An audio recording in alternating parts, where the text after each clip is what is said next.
శ్రోతలందరికీ నమస్కారం. దివ్య చెప్తున్న కథలకు మీకు స్వాగతం. నా ఛానల్‌ని సబ్స్క్రైబ్ చేసుకున్న సబ్స్క్రైబర్స్ అందరికీ చాలా చాలా థాంక్స్ అండి. ఇకపోతే కొత్తగా నా ఛానల్‌ని చూసిన వారు, నా ఛానల్‌లో కథలు వినటానికి కొత్తగా వచ్చిన వాళ్ళు తప్పకుండా సబ్స్క్రైబ్ చేసుకొని, నా ప్రతి కథకి లైక్ చేస్తారని నేను కోరుకుంటున్నాను. మీరిచ్చే లైక్ నాకు చాలా మోటివేటింగ్‌గా ఉంటుంది. ఇంకా చక్కటి కథలతో మీ ముందుకు రాగలను. ఇకపోతే ఇవాళ ఇంకొక చక్కటి కథతో మీ ముందుకొచ్చేసాను. ఇంకెందుకు ఆలస్యం, వినిపించేయమంటారా? వృద్ధాప్యం, దానికి బంధువు రిటైర్మెంటు. ఇప్పటికి 2 ఏళ్లు కావస్తోంది కాశీ విశ్వనాథ్ రిటైర్ అయ్యి. పెద్దగా చదువుకోలేదు, పెద్ద పెద్ద ఉద్యోగాలు అంతకన్నా లేదు. తను చేసిన ఒక్కగానొక్క మంచి పని ఒక్క పిల్లాడితో సంతానం ఆపేయటం. మొదట్లో సైకిల్ కోసమే ఆపరేషన్ చేయించుకున్నా ఖర్చులు పెరిగేసరికి తెలిసొచ్చింది తన సంపాదనకి ఒకడు చాలని. ఇప్పుడైతే తనని రిటైర్మెంట్లోనూ పనిచేయకుండా కాపాడింది. కొడుకు మంచి చదువుకొని పాలిటెక్నిక్ చేసి హెచ్ఎంటీలో పనిచేస్తున్నాడు. తనకొచ్చే కొద్దిపాటి పింఛను పైఖర్చులకి పోగా కొడుకు కోడలు మనవడితో చక్కగా కాలనీ జీవితం సుఖంగా అనుభవిస్తున్నాడు విశ్వనాథ్. సాయంత్రాలు తన స్నేహితుడు రాజగోపాల్తో చదరంగం ఆడడం అలవాటయ్యింది.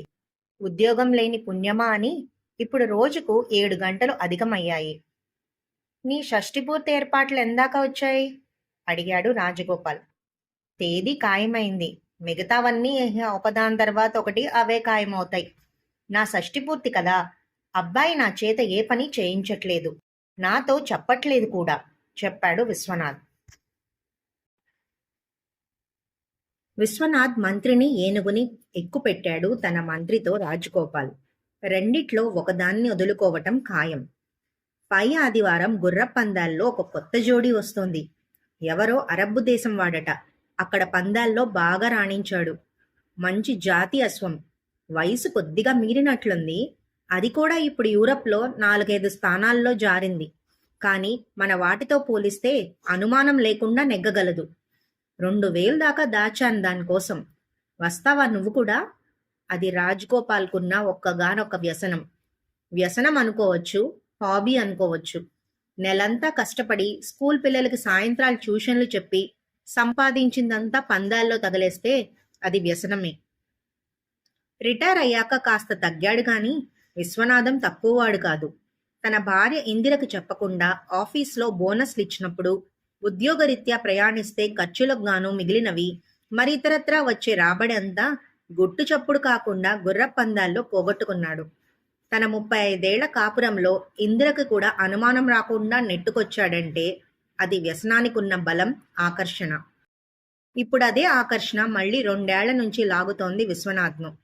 పింఛన్ ఎంత వస్తుందో ఇందిరకు తెలుసు. రిటైర్ అయ్యాక వేరే ఆదాయం లేదు.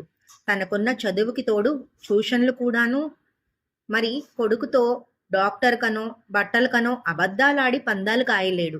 అందుకే 2 ఏళ్ల నుంచి లాటరీ టికెట్ కొంటూ వచ్చాడు విశ్వనాథ్. ఎప్పుడో అప్పుడు తగలకపోతుందా అని. ఇప్పటిదాకా ఆ అదృష్టం కలగలేదు.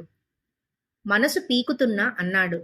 చెప్పాగా నాకు లాటరీ తగిలితే కానీ మళ్ళీ పందాల్లోకి రానని. ముందు గుర్రం, తర్వాత ఏనుగు, 2 శకటాలు అన్నీ పోయాక విశ్వనాథ్ రాజు తలవంచాడు. 40% తను గెలిస్తే మిగిలిన 60% రాజగోపాల్ విజయుడవుతాడు.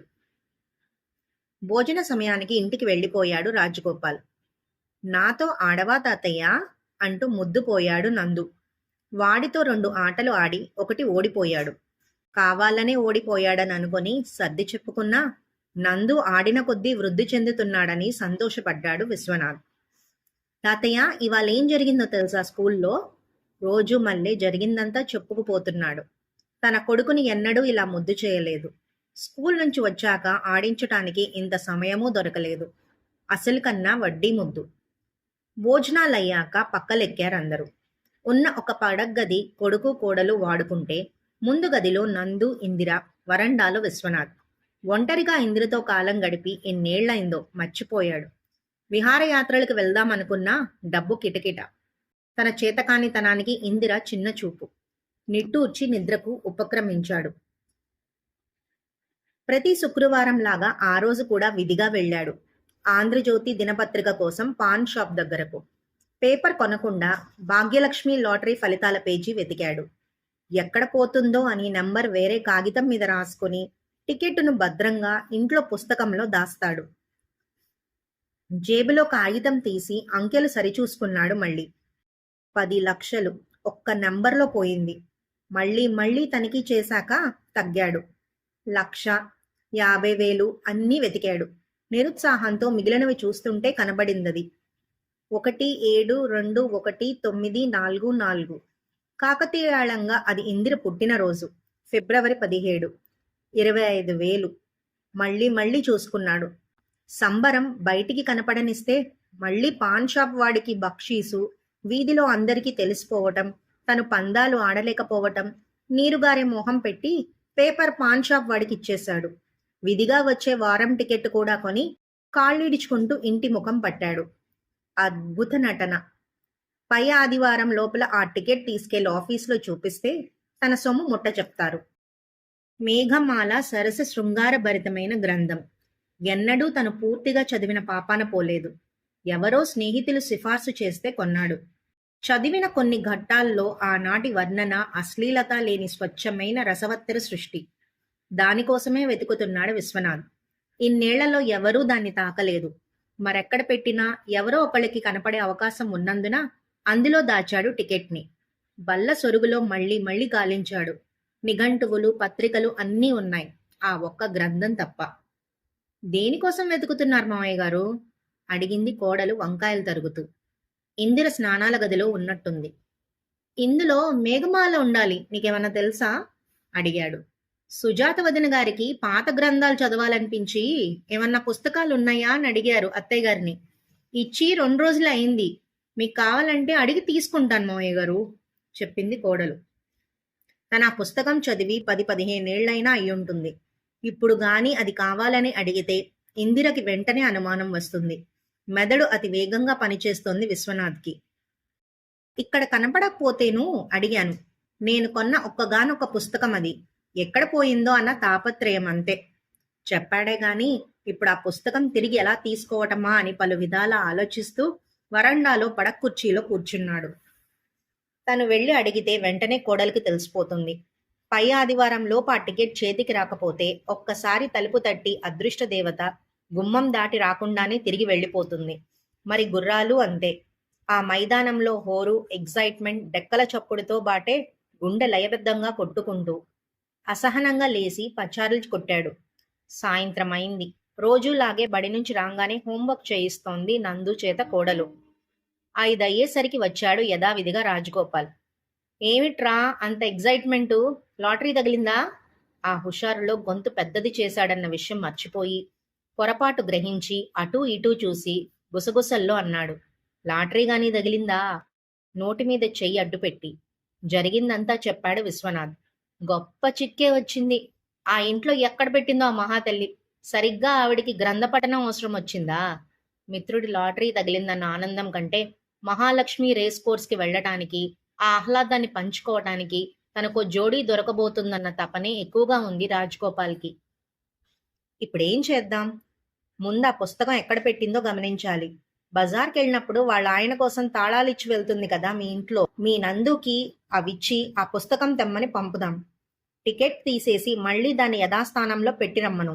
ప్రాబ్లం లేదు, శకటంతో భటుణ్ణి తీస్తూ అన్నాడు. రాత్రంతా ఆలోచించి చూశాడు విశ్వనాథ్. రాజగోపాల్ ఇచ్చిన సలహాకి మించి వేరే సులువైన మార్గం కనపడలేదు. ముందు ఆ పుస్తకం ఎక్కడ పెట్టిందో పసిగట్టాలి. లేకపోతే ముందు దానికోసం వెతకడానికే గంట పట్టేస్తుంది. అదే మరునాడు తన కర్తవ్యంగా పెట్టుకున్నాడు. పొద్దున 11 కావస్తుండగా తలుపు తాళం వేసి వీధిలోకెళ్తూ కనిపించింది పక్కింటి సుజాత. దాదాపు 42 ఏళ్లని తన ఇంట్లో చెప్పుకొనే ఆడంగి మాటలు వినకపోతే ఆవిడికి ఏ 30 ఉంటాయనుకునేవాడు. ఒక వ్యసనానికి కప్పిపుచ్చేందుకే శక్తంతా సరిపోయింది. స్త్రీలోలుడు కాలేదు విశ్వనాథ్. 2 ఏళ్లని విడదీస్తూ మధ్య గోడ. 2 ఏళ్లలోనూ జామ చెట్లు, కూరలు, పూల మొక్కలు. వంటింటికి పడగదికి ఉన్న కిటికీలు తమ గోడ వైపే కావటంతో కనీసం ఆ 2 గదులన్నా పైపైన వెతకొచ్చని అటువైపు వెళ్ళాడు. సుజాత వెళ్లిన 15 గంటకి. వీధి నుంచి కనపడకుండా జామ చెట్టు మొదమాటున పొంచి గోడమేంచి చూపు సారించాడు. క్షుణ్ణంగా వెతికాడు వంటిల్లు. కంటి చూపు ఆనే మేరంతా గాలించాడు. వంట చేస్తూ గాని చదవటానికి అనుకూలంగా అక్కడేమన్నా పెట్టిందేమోనని. బిందెలు, గిన్నెలు, గ్లాసులు వగైరాలు తప్పించి మరేమీ కనపడలేదు. పడగ్గదిలో చూశాడు. కిటికీకి కర్టెన్ వేసి ఉన్నా అది సరిపడేటంత తీసి ఉంది. డబల్ కాట్ మంచం, దాని పక్కన స్టూలు, దాని మీద ల్యాంపు. పిల్లలు లేకపోవడంతో అన్ని వస్తువులు ఎక్కడ పెట్టినవి అక్కడే ఉన్నాయి. సుజాత వచ్చేస్తుందన్న హడావిడిలో చూస్తున్నాడు తప్పించి తన ఈ వింత ప్రక్రియని వెనక నుంచి కోడలు ముందు గది కిటికీలోంచి గమనించినట్టు తెలుసుకోలేకపోయాడు. ఎంతసేపు అలా గోడ పక్కన నిలబడి కళ్ళే చేతులుగా చేసుకుని వెతికాడో కూడా గమనించలేదు విశ్వనాథ్. కాలు చివరంటా లేచి దిండు అవతల తొంగి చూశాడు. తను వేసిన పసుపు రంగు అట్ట పుస్తకం కనిపించి ఉత్సాహంలో సుజాత తలుపు తీసి లోపలికి వచ్చే చప్పుడు కూడా వినపడలేదు విశ్వనాథ్కి. ఆ పుస్తకం తనదేనని నిర్ధారణగా చూస్తూ ఉన్నంతలోనే హఠాత్తుగా సుజాత బయట కొంగు తీస్తూ చీర మార్చుకోవడానికి కాబోలు పడగ్గదిలోకి అడుగు పెట్టడం కను చివర్లో కనిపించి గబుక్కున వంగున్నాడు విశ్వనాథ్. అప్పటికే ఆలస్యమైపోయింది. కదలకుండా అలాగే కూర్చున్నాడు కాసేపు. ఈ విడ్డూరాన్ని పూర్తిగా గమనించిన కోడలు మాత్రం నిర్ఘాంతపోయింది. ఈ వయసులో ఇదేం బుద్ధి? ఇంతలో పక్కింటి పడగ్గది కిటికీ కట్టెను సర్రున లాగిన చప్పుడు. సుజాతికి అనుమానం వచ్చిందేమోనని భయం. ఎప్పుడు రాలిందో దూర జాంపండు కాలి పక్కనే కనిపించేసరికి తీసుకొని వరండాలోకి వెళ్ళాడు. కోడలు ఇందిరకి అంతా చెప్పేసరికి విస్తుపోయింది. ఇన్నేళ్ల నుంచి వేరు పడకలైనా ఇంతకు దిగజారుతాడనుకోలేదు. ఇన్నేళ్ల తన కాపురంలో ఎప్పుడూ ఇలాంటి చేష్టలు లేవు. నమ్మబుద్ధి కాలేదు. వరండాలోకి వెళ్లబోతుంటే వచ్చాడు విశ్వనాథ్. దూర జాంపండు తెంపిచ్చాను, మళ్ళీ చిలకపాలు కాకుండా నందుకి పెట్టమ్మా, కోడలికిచ్చి వెళ్ళాడు. జాంపండు కోస్తుంటే నువ్వేమన్నా అపార్థం చేసుకున్నావా? అడిగింది కోడల్ని. లేదత్తయ్య, నిజంగానే గోడమేయించి కాళ్ళెత్తి మరీ చూశారు. సరేలే, అబ్బాయితో ఏమీ అనకు. ఇందిర చెంబు నీళ్లతో మొహం కడుక్కుంటున్నా అది కన్నీళ్లు కప్పిపెట్టడానికే అని తెలుసు ఆమె కోడలికి. నిజంగా చూసిందంటావా? సాయంత్రం రాజగోపాల్ని అడిగాడు. అవకాశం తక్కువ. ఒకవేళ చూసినా ఈ ముసలాయనికి 60లో 20 వచ్చిందేమో అనుకుంటుందిలే, కన్నుగీటి అన్నాడు. తన అనుమానం నిజమైంది. సుజాత కూడా కోడలికి గోడ దగ్గర కలిసి చెప్పిందట చాడి. దుఃఖాన్ని దిగమింగుకుంటూ గద్దించింది ఇందిర విశ్వనాథ్ని ఆ రాత్రి. తనకొచ్చిన చిక్కల్లా ఒక్కటే, తనకి స్త్రీ వ్యామోహం లేదని చెప్తే ఇందిరకి అసలు విషయం చెప్పాల్సి వస్తుంది. ఇన్నేళ్ల తన పందాల గుట్టు బయట పెట్టాల్సి వస్తుంది. ఈ పరిస్థితిలో వేరే అబద్ధాలకి తావు లేదు. పందాల కోసం ఆశపడితే ఈ కొత్త వ్యసనపు భారం భరించాల్సిందే. తనని నమ్మించలేడని తెలిసిన ప్రయత్నం మానలేదు. మరీ మరీ చెప్పాడు. నిజంగానే జాంపండు తెద్దామనే వెళ్ళాను. ఏదో అలికిడైతేనూ తొంగి చూశానంతే. నా దురదృష్టం కాకపోతే ఆవిడప్పుడే బట్టలు మార్చుకోవాలా? వాన వెలిసిందో లేదో తెలియదు కాని ఇందిర కన్నీళ్లాగాయి. ఎన్నో ఏళ్లుగా ఏర్పడ్డ అనుబంధం, నమ్మకం అడ్డుపెట్టి చెప్పిన అబద్ధం. ఏది ఏమైనా ఆ పుస్తకం చేజిక్కించుకోవటం ఖాయం. మరో 2 రోజుల్లోకొచ్చింది తను ఆ టికెట్ చూపించి డబ్బు చేజిక్కించుకోవాల్సిన దినం. తను ఎదురు చూస్తున్న ఆ గడియ రానే వచ్చింది. కోడలితో కలిసి బజారుకు వెళ్తూ ఇందరికి తాళాలిచ్చి వెళ్ళింది సుజాత. వీధిలో ఆడుకుంటున్న నందుని పిలిచాడు విశ్వనాథం. సాయంత్రం 5 కావస్తుంది. మరో అరగంటలో సుజాత వాళ్ళాయన వచ్చేసేలోపు ఆ పుస్తకం సంగతి చూడాలి. నాన్నా నందు, నీకో పని చెప్తాను, చేస్తావా? ఏంటి తాతయ్య? పక్కింట్లో నా పుస్తకం ఒకటి ఉంది, అది తెచ్చి కిటికీలోంచి నాకు అందివ్వాలి అంటూ ఇందిర కంటపడకుండా తెచ్చి తాళాలిచ్చాడు. త్వరగా పద, మళ్ళీ అంకుల్ వచ్చేస్తే కష్టం. పుస్తకం కావాలంటే అడిగి తీసుకొస్తాను తాతయ్య. పసికందుకి 10 ప్రశ్నలు. మీ నాన్నమ్మ ఇచ్చిందిరా ఆ పుస్తకం, మళ్ళీ పెట్టేద్దాంలే. ఎవరితోనూ అనొద్దుంటే వాడు దానికి ఇంకా విలువిచ్చి అనే అవకాశం ఎక్కువ ఉందని గమ్మున ఊరుకున్నాడు. సరే, ఏవి తాళాలు? తాతయ్య అంటే ఇష్టం నందుకి. తాళాలు తీసుకొని గోడ దూకి వెళ్ళాడు నందు. తలుపు తెరిచి పడగ్గదిలోకి వచ్చాడు. దిండు పక్కన దొరికింది పుస్తకం. కిటికీలోంచి అందుకొని పేజీలు తిప్పి తిప్పి చూశాడు. చిటో గదిలో దాన్ని ఊడ్చేశారో. మదిలో ఎన్నో ఆలోచనలు. మరోసారి గాలించి తిరిగి ఇచ్చేసి వచ్చేయమన్నాడు. తాతయ్య, అంకుల్ వచ్చేస్తున్నారు, అదిగో టర్నింగ్ దగ్గరలో ఉన్నారు, కంగారుగా అన్నాడు నందు. నేను వెళ్ళి ఏవో మాటలు చెప్పి వీధిలో ఆపేస్తాను. నువ్వు తాళం వేసి గోడ దూలాల నుంచి నేరుగా తీసుకొస్తున్నట్లు తాళం చెవులు తెచ్చేయి. ఆయనకిచ్చేద్దాం. పరుగులాంటి నడకతో గేటు తీసి బయటకు వెళ్లి ఆయన్ని సమయానికి పట్టుకున్నాడు. మరో 2 నిమిషాల్లో నందు వచ్చి తాళం చెవులిచ్చి ఆడుకోవడానికి వెళ్ళిపోయాడు. గండం గడిచిందని ఊపిరి వదిలాడు. గుండె దడదడ కొట్టుకుంటోంది, డెక్కల చప్పుడులా. 2 సార్లు వెతికాను. ఎక్కడ పడిందో పడిపోయినట్టుంది నిరుత్సాహంగా అన్నాడు రాజగోపాల్తో. అంతా నీ కర్మ అనుకొని వదిలేయ్.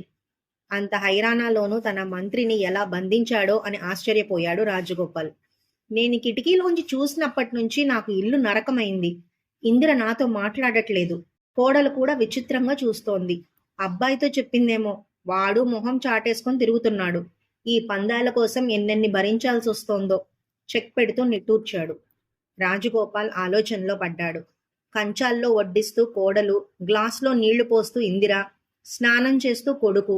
ఎవ్వరూ గమనించలేదు. పడగ్గదిలో నందు, వాళ్ల నాన్న చొక్కా జేబులోంచి 10 రూపాయల నోటు కొట్టేయటం. అది చూసి గబుక్కున గదిలోకి వెళ్ళి పట్టుకున్నాడు నందుని. ఇదేమిట్రా కన్నా, తప్పు కదూ, ఇలా దొంగిలించొచ్చా? డబ్బు తీసి తిరిగి జేబులో పెట్టేసి అన్నాడు. మరి సాయంత్రం ఆంటీ వాళ్ళ ఇంటికెళ్ళి బుక్ తెస్తే ఏమీ అనలేదుగా? రేపు మేమందరం కలిసి డబ్బులేసుకొని క్రికెట్ బ్యాట్ కొనుక్కోవాలి. నాన్నని అడిగితే ఇవ్వలేదు. పసివాడి కంటి నిండా నీళ్లు. దగ్గరకు తీసుకొని హత్తుకున్నాడు. నేనడిగి ఇప్పిస్తాగా, ఏడవకులే. నచ్చ చెప్తున్నా మనసు తొలిచేస్తోంది విశ్వనాథ్కి. తను చేసిన ఒక్క పొరపాటు ఆ పసి హృదయం ఎంత తొందరగా పట్టేసిందో. ఏంట్రా నీ గొడవ? తల తుడుచుకుంటూ వచ్చాడు నందు నాన్న. వాడి బ్యాట్ కొనుక్కోడానికి డబ్బులివ్వరా? సిఫార్సు చేశాడు విశ్వనాథ్. తండ్రితో వాదన ఎప్పుడూ చేయడు. నాన్న, నువ్విలా వీడిని వెనకేసుకొచ్చి పాడు చేస్తున్నావు అంటూ తీసిచ్చాడు 10 రూపాయలు. ఎందుకు ఆ వేళ విశ్వనాథానికి తిన్నది అరక్కుండా కడుపులోనే కూర్చుంది. వరండాలో పచార్లు కొడుతున్నాడు. వెనకేసుకు రాకుండానే నందుని పాడు చేస్తున్నాడన్న బాధ. పిల్లల మెదడు ఒక స్పంజ్ లాంటిది. మంచన్నా చెడ్డన్నా ఇట్టే ఇంకిపోతుంది. చేతులారా వాడి భవిష్యత్తుని పాడు చేయడానికి మొదటి విత్తనం వేశాడన్న హోరు మనసులో. తన ఒక్క బలహీనత కోసం కన్నీళ్లు తిరిగాయి. వృద్ధాప్యంలో అరుగుదల అసలే తక్కువ. పైగా ఈ వైపరీత్యాలకి కడుపులో యాసిడిటీ పెరిగి వాంతయింది. వ్యసనం ఒక అయస్కాంతమైతే దాన్ని తోసి పారేయగలిగేదే మరో అయస్కాంతమే. అది నందు. ఇందిరని పిలిచి అంతా చెప్పాడు పొల్లుపోకుండా. ఎంతసేపు కూర్చుందో అలాగే మాట రాకుండా ఇందిర. తేరుకున్నాక అడిగింది. అంటే ఆ టికెట్కి తగిలిందా భాగ్యలక్ష్మి? ఇంకా నమ్మలేనట్టు అడిగింది. గత వారం రోజులుగా తనకొచ్చిన అనుమానాలన్నీ తీరాయన్న సంతృప్తి కంటే మరేదో ఆనందం. 35 ఏళ్ల తన కాపురంలో అతడి వ్యసనాన్ని కప్పిపెట్టడానికి చెప్పిన అబద్ధాలు, ఆడిన నాటకాలకి వచ్చిన ఉక్రోషం కంటే మరేదో ఆనందం. అవునే, 25,000. నీతో చెప్పకుండా కొన్ని నెలలు పందాలు ఆడొచ్చనుకున్నాను. నా అంత స్వార్థపరుడు ఎవరన్నా ఉంటారా? పందాలు ఊబిలో పడి బాబుని పాడు చేస్తున్నానన్న వాస్తవం కూడా మర్చిపోయాను. ఇంకా ఏదో చెప్పుకోబోతున్నాడు. పుస్తకం ఇస్తుంటే కింద పడితేనూ నేనే తీసి దాచాను టికెట్ని అంటూ గబగబా వెళ్లి తెచ్చింది. పట్టరాని సంతోషం. షష్ఠి పూర్తి అయ్యాక మనం యాత్రకి వెళ్దాం. అబ్బాయిని డబ్బు అడగక్కర్లేదు అంది ఇందిర. సిగ్గుతో ఇంకా మొహం కప్పుకునే ఉన్నాడు విశ్వనాథ్. నిజమే, నా పాపాలకి ప్రాయశ్చితం అదే. తిరుపతికా అడిగాడు.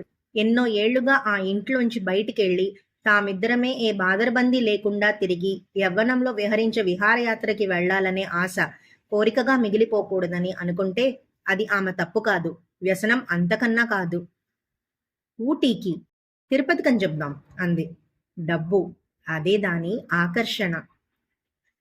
ఈ కథ మీకు నచ్చినట్లయితే తప్పకుండా లైక్ చేసి కమెంట్ చేస్తారని నేను ఆశిస్తున్నాను. మరో చక్కటి కథతో మళ్ళీ కలుసుకుందామండి. అంతవరకు సెలవు మరి. నమస్కారం.